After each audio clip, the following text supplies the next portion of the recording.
Bismillahirrahmanirrahim.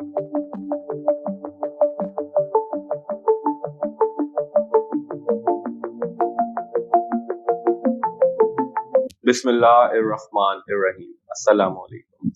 I am Dr. Usman and you are watching Astrological Guidance.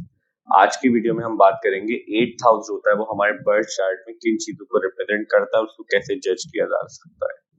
Simplest way में देखें, किसी भी house से जो है हम बहुत सारी सिग्निफिकेंस को डील रिप्रेजेंट करते हैं, मगर हम जो डील यहाँ पे बात करते हैं अपनी चैनल के ऊपर या फिर अपनी ट्रांजिट वीडियोस के अंदर जो कि डेली बेसिस की होती है और जितना कि आप समझ सकें उतनी आप लोग इजीली समझ भी सकें उतनी कोशिश करने की कोशिश करते हैं कि ताकि आपको चीजें समझ में आने लगे या फिर आप उसको कुछ समझ सकें अपने चार्ट से, अगर आप इंटरेस्टेड हैं एस्ट्रोलॉजी के अंदर या फिर आप एस्ट्रोलॉजी में दिलचस्पी रखते हैं या आप इसको समझते हैं। तो 8th हाउस जो होता है, सबसे पहले हमें ये पता होना चाहिए कि जो नेचुरल ज़ोडिएक बेल्ट है उसके अंदर 8 नंबर पे जो साइन आता है वो स्कॉर्पियो साइन आता है। तो स्कॉर्पियो साइन की जो एनर्जी होती है वो 8th हाउस की एनर्जी होती है। अगर हम सिंपल सिनेरियो लें, लेट्स सपोज कोई एरीज असेंडेंट वाला बंदा है, हम एग्जांपल के तौर पे एरीज असेंडेंट ले लेते हैं और एरीज असेंडेंट तो 8th हाउस के अंदर जो साइन आएगा वो आएगा स्कॉर्पियो। अब इस केस सिनेरियो के अंदर जो 8th हाउस का लॉर्ड है वो है मार्स। अब मार्स अगर जाके 9th हाउस में प्लेस्ड हो जाए, सिंपली से अगर हम वे में बात करें तो 8th हाउस रिप्रेजेंट करता है आपके सीक्रेट्स को, सीक्रेट एक्टिविटीज को, आपकी रिसर्च एक्टिविटीज जो होती हैं। देखिए 8th हाउस जो होता है वो आपकी प्राइवेसी में जितने भी काम होते हैं, आपका टॉयलेट भी 8th हाउस से देखा जाता है, आपकी जितने भी डिग डीप करके जो भी ढूंढने वाली चीजें, लाइक जो पहले के लोग होते थे जो अपने सोना जवाहरात या जितनी भी चीजें होती थी, मनी होती थी, वो छुपा देते थे जमीन के अंदर। वो लोग गड्ढा करके उसको, तो जो जितनी भी छुपी हुई चीजें होती है, हिडन मनी जो होती है, जो आपको विरासत का पैसा जो होता है आपका, जो आपको सडनली जो मिल जाता है, वो सारी चीजें भी 8th हाउस से देखी जाती है। जेम्स जितने भी जो जमीन से निकलने वाली चीजें होती हैं वो सारी 8th हाउस से देखी जाती हैं। ऑयल्स जितने भी होते हैं, गैस, ये सारी चीजें जो जमीन से निकलती हैं, कोयला होता है, वो सारी चीजें भी 8th हाउस से रिप्रेजेंटेड होती हैं, क्योंकि जितनी भी चीजें जो जमीन से निकलने वाली चीजें हैं या फिर जितनी भी डिग डाउन करके जो ढूंढने वाली चीजें होती हैं वो 8th हाउस से देखी जाती हैं। ट्रेजर भी 8th हाउस से देखा जाता है। आपकी सीक्रेटिव एजेंसीज जितनी भी होती हैं, चाहे वो आपकी CIA हो या ISI हो या फिर जितनी भी MI16 हो या फिर MI6 हो या फिर जितनी भी आपकी सीक्रेटिव जितनी भी एजेंसीज होती हैं जो मेंटेन लेवल पे काम कर रही होती है, उसके अंदर हम 8th हाउस से देखते हैं। रिसर्च एक्टिविटीज, कोई अगर आदमी रिसर्च कर रहा है किसी भी सब्जेक्ट के ऊपर, वो अपनी हायर एजुकेशन के अंदर, तो 8th हाउस का कनेक्शन, अगर रिसर्च में कुछ इन्वॉल्वमेंट है तो उसके अंदर 8th हाउस का कनेक्शन कहीं ना कहीं इंक्लूड होता है।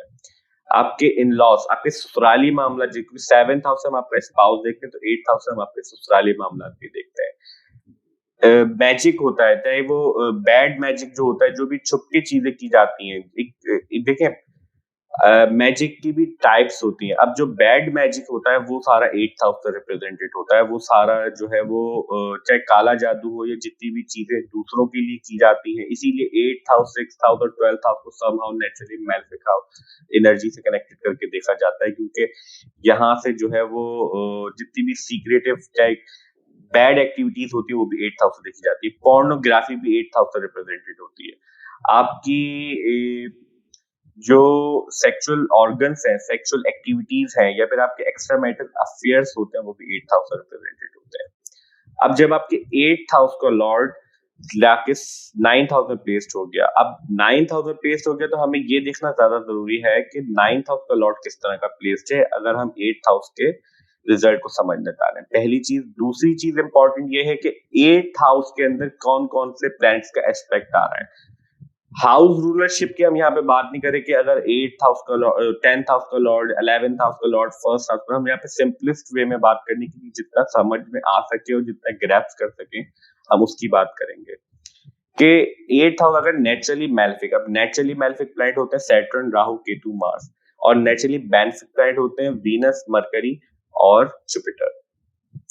अगर 8th house naturally malefic planets का एस्पेक्ट किसी भी हाउस से रिसीव कर रहा होगा तो आपको समहाउ डिफिकल्टीज मिल सकती हैं। और अगर कोई naturally malefic, naturally benefic planet कोई पॉजिटिव प्लैनेट जो है वो आपके 8th हाउस को एस्पेक्ट करेगा, तो आपको उसके लिए उतनी ही ईज हो जाएगी, उतनी आसानी हो जाएंगी उन मैटर्स के लिए जितने भी आपके 8th हाउस के मैटर्स हैं। अब लेट सपोज अगर 8th हाउस हम लेट सपोज जैसा हमने शुरू के अंदर बात की थी, हम एरीज असेंडेंट की एग्जांपल ले रहे हैं, तो एरीज असेंडेंट का अगर हम बात करें तो 8th हाउस के अंदर स्कॉर्पियो साइन आता है। स्कॉर्पियो साइन का लॉर्ड अगर जाके 9th हाउस में प्लेस हो जाए और 9th हाउस का लॉर्ड जो है वो जुपिटर बनता है, क्योंकि 9th हाउस के अंदर स्कॉर्पियो साइन 8th हाउस के अंदर आएगा तो 9th हाउस के अंदर सेजिटेरियस साइन आएगा। अब जुपिटर जाके अगर किसी बैड हाउस में, नेचुरली मैलेफिक हाउस में प्लेस्ड हो जाए, लाइक 6, 8, 12 में प्लेस्ड हो जाए, या फिर किसी बैड एस्पेक्ट रिसीव कर रहा हो किसी नेचुरली मैलेफिक प्लैनेट का, तो आपको उतनी आपके 9th हाउस की सिग्निफिकेंस के अंदर उतनी ही डिफिकल्टीज, उतनी ही मैनिपुलेशन हो जाएगी उनके रिजल्ट्स के अंदर, आपको उतनी ही डिफिकल्टीज फेस करनी पड़ सकती हैं अपने 9th हाउस रिलेटेड मैटर के अंदर। अब लेट सपोज 8th हाउस का लॉर्ड 9th हाउस में प्लेस्ड है सेजिटेरियस साइन के अंदर। हमने जुपिटर के हवाले से बात कर ली 9th हाउस के लॉर्ड के हवाले से कि अगर वो पॉजिटिवली प्लेस्ड होगा तो ज्यादा इजी हो जाएगी 9th हाउस के मैटर्स के रिलेटेड भी, और अगर बैड हाउस में प्लेस्ड होगा तो आपको उससे ही नेगेटिविटी या फिर उतनी ही डिफिकल्टीज फेस करनी भी पड़ सकती है। 8th हाउस का लॉर्ड 9th हाउस में प्लेस्ड है और Saturn, like for example Saturn जो 3rd हाउस है, नेचुरली मैलेफिक प्लैनेट है, वो आपके 3rd हाउस से आपके 8th हाउस के लॉर्ड को एस्पेक्ट कर रहा है।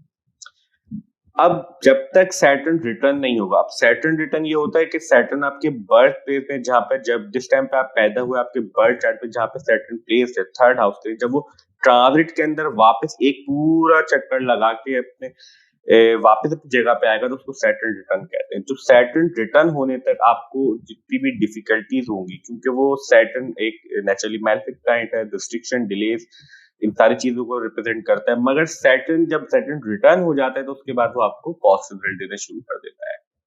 तो सैटर्न रिटर्न के बाद आपको 8th हाउस पे जब सैटर्न सैटर्न एस्पेक्ट करेगा तो आपके 9th हाउस के रिलेटेड, आपके 8th हाउस के रिलेटेड आपको जितनी भी डिफिकल्टीज मिली होंगी सैटर्न रिटर्न के बाद, वो सारी चीजें ईज में आ जाएंगी, वो सारी चीजें आपके इख्तियार में आ जाएंगी, वो सारी चीजें आपके मैनेज करने में आ जाएंगे, आप उनको मैनेज कर पाएंगे जो कि आपके हैंडल नहीं कर पा रहे थे, जब नहीं कर पाएंगे।